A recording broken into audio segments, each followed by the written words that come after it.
Selamat pagi anak-anak, Ibu percaya kalian sudah mendapatkan soal-soal seperti ini yang sudah saya kirimkan via Google Classroom. Tapi pada kesempatan kali ini Ibu mau menjelaskan setiap masing-masing soal ya. Pasti kemarin ada beberapa di antara kalian yang saya bingung Bu, kalau nggak tatap muka saya susah untuk ngitungnya.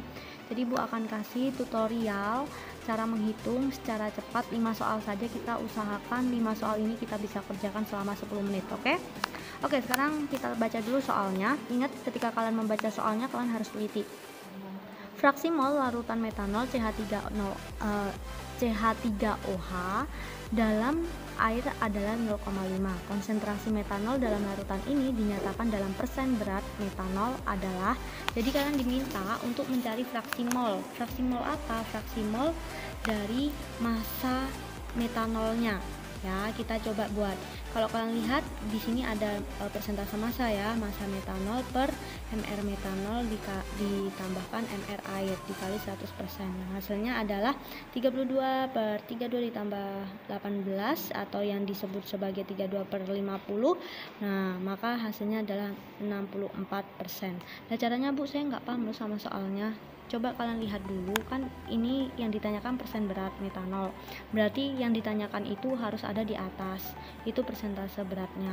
Nanti yang di bawahnya itu dia mR air dan mR metanolnya. Kenapa Bu? Kenapa kok mR air dan mR metanol? Karena ini adalah yang ditanyakan konsentrasi metanol dalam larutan ini lah ya kan, dalam larutan air yang dimaksudkan. Maka dari itu mR-nya itu dijumlahkan.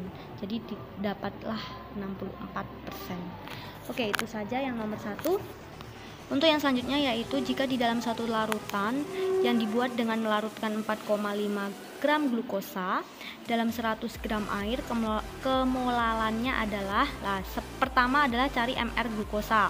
Ya, cara cari mR-nya ya udah, kalian kan itu C6H12O6. Ya udah, C dikali 6 dikali 12 berapa? Ditambah 12 kali 1 ditambah 16 dikali 6. Caranya begitu ya. Itu kan ada C6H12O6.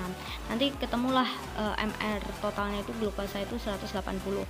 Lalu setelah itu kalian tinggal cari M-nya atau molalnya. Cara cari molalnya karena dia ini gram, pakai satuan gram airnya, maka kita menggunakan rumus ini ya. Molal sama dengan N dikali 1000 per 100 gram. Ingat, saya kemarin sudah jelaskan ya konsep dasarnya, perbedaan dari yang tidak perlu dikali dan yang tidak perlu dikali 1000 per masanya atau per massa larutannya, dan yang tidak perlu dikalikan ya. Itu dilihat satuannya. Kalau dia sudah pasti gram, maka dia harus dikalikan 1000 per, seperti ini rumusnya. Tapi kalau dia kilogram nggak perlu. Ya, gampang ya. Lalu lanjutkan, ya udah, molnya itu berapa? 4,5 per 180. Ingat, massa dibagi mR itu mol. Lalu 1000 dibagi 100, 0,25 molal. Gampang banget kan? Seperti itu. Tinggal dicoret-coret, dioseng-oseng, dapat. Lanjut. Oke, yang selanjutnya yaitu yang nomor 6. Jika suatu larutan mengandung 24 gram magnesium sulfat dilarutkan dalam 500 gram air, molalitasnya adalah, ingat, cari molal lagi kan, berarti kalian harus cari N dulu ya. Cari apa? Molnya dulu ya. 24 gram ini dibagi 120. 120 itu adalah mR magnesium sulfatnya. Dapatlah 0,2 mol. Setelah itu udah jelas masanya itu 500 gram. Maka masuk rumus yang tadi ya. Langsung saja, mol dikali 1000 dibagi masanya itu, dapatlah 0,4 molal. Gampang banget kan? Oke, yang selanjutnya kita akan masuk di dalam soal yang ke-7. Di dalam suatu larutan yang telah dibuat dari 5 gram kristal natrium hidroksida yang dilarutkan ke dalam air hingga volumenya 500 ml. Konsentrasinya adalah bla bla bla bla. Pertanyaannya adalah cari dulu N-nya.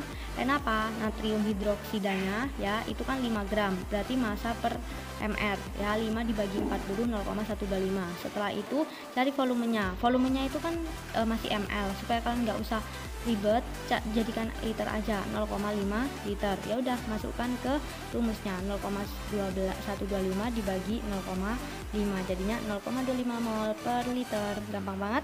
Nah, selanjutnya yaitu nomor 8, yaitu kita baca dulu soalnya. Jika di dalam zat terlarut dan zat pelarut ada 200 gram air dan dilarutkan 30 gram asam cuka, fraksi molnya zat terlarut adalah, ya, yang pertama kita harus cari mol zat terlarut maupun zat pelarutnya terlebih dahulu.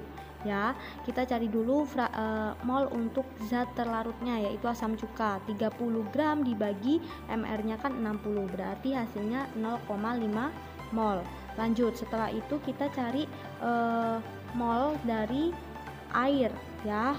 Tadi air itu adalah zat pelarut, ya. Airnya di sana yang sudah saya cantumkan itu ada 200 gram. Jadi 200 gram dibagi mR-nya. MR air ada 18, hasilnya 11,11 mol. Didapatilah kita yaitu mol asam cuka 0,5 dan mol air adalah 11,11 mol. Sekarang kita cari fraksi mol asam cuka maupun fraksi mol air. Caranya gampang banget, ya. Fraksi yang mol yang ditanyakan dibagi mol totalnya, baik itu zat pelarut maupun terlarut. Kita cari yang ditanyakan di sini adalah fraksi mol asam cuka, berarti 0,5 mol yang tadi yang sudah kita dapatkan dibagi mol total dari asam cuka plus air, dapatlah 0,043. Ini adalah fraksi mol zat pelarut. Untuk zat pelarutnya yang ditanyakan tadi kan airnya, berarti 11,11 dibagi mol totalnya, ya, sama. Jadi hasilnya 0,956. Ini adalah fraksi mol zat pelarut. Gampang banget, ya. Untuk yang saya berikan ke kalian itu kan berbeda, ya. Jawabannya itu yang kalian temukan adalah zat pelarut, padahal di situ yang ditanyakan zat terlarut. Jadi untuk soal nomor ini adalah bonus. Thank you, selamat mengerjakan. Untuk yang soal sudah saya kirimkan ke Google Classroom. Tuhan Yesus memberkati.